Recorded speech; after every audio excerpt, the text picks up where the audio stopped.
Here, something astonishing happened. The murder weapon was an injector from her medicine cabinet. But Jenny's testimony made the case more confusing. She claimed that just 1 hour before the incident, the usually strict Boynton surprisingly agreed to Raymond's request for a little quality time with the two young ones. However, it wasn't long before Raymond wanted to. Ginny said she returned to the camp alone at 5 p.m, and she was so restless waiting that she was practically pacing until 6 p.m. But when she finally stepped into the camp, she was greeted by Boynton's rather chilly welcome. What on earth happened during that 1 hour of mystery?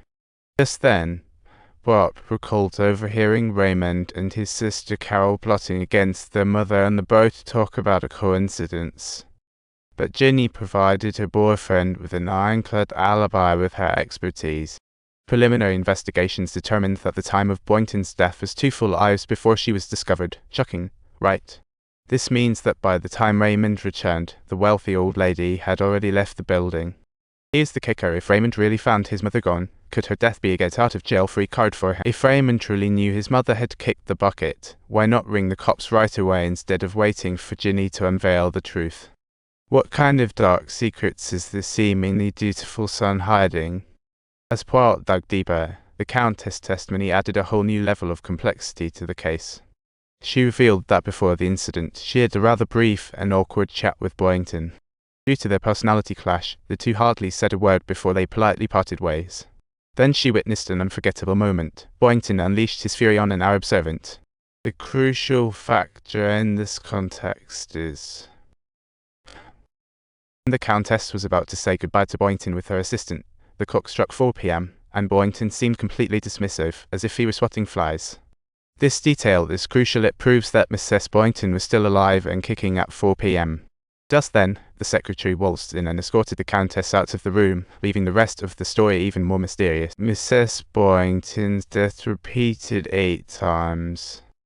Mrs. Boynton's death repeated 8 times. Mrs. Boynton's death repeated 8 times. Mrs. Boynton's death repeated 8 times.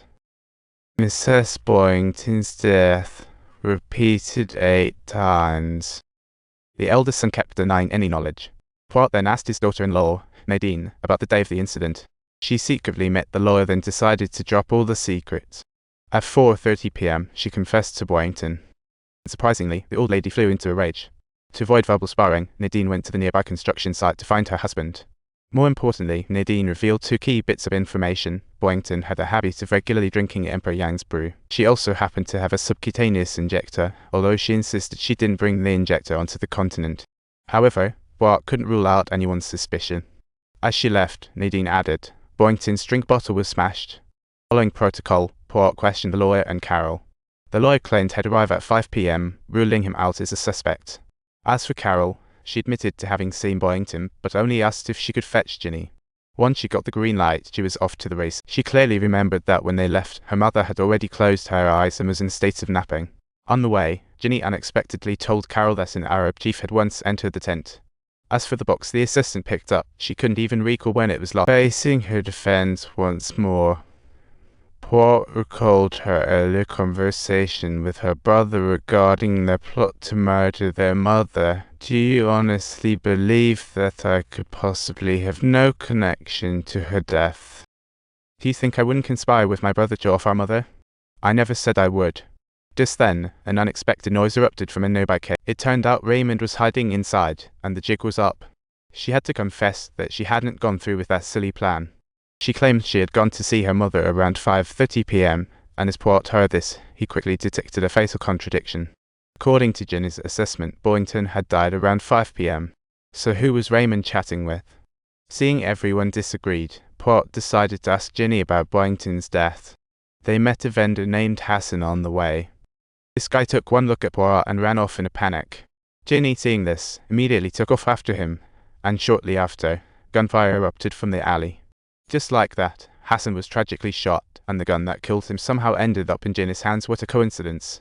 Immediately after, a bunch of people in headscarves surrounded her and rescued her from the chaos, a true great escape. Back at the precinct, Poirot examined the scene and concluded that Ginny couldn't possibly have shot Hassan. She was wearing such a light dress that there wasn't even a pocket to hide a gun. More importantly, There was no connection between Ginny and Hassan, so what reason would she have to shoot him in plain sight? Additionally, based on Hassan's gunshot angle, the bullet came from the other side. The real killer tossed the gun beside her after killing him. In any case, Ginny was just a scapegoat.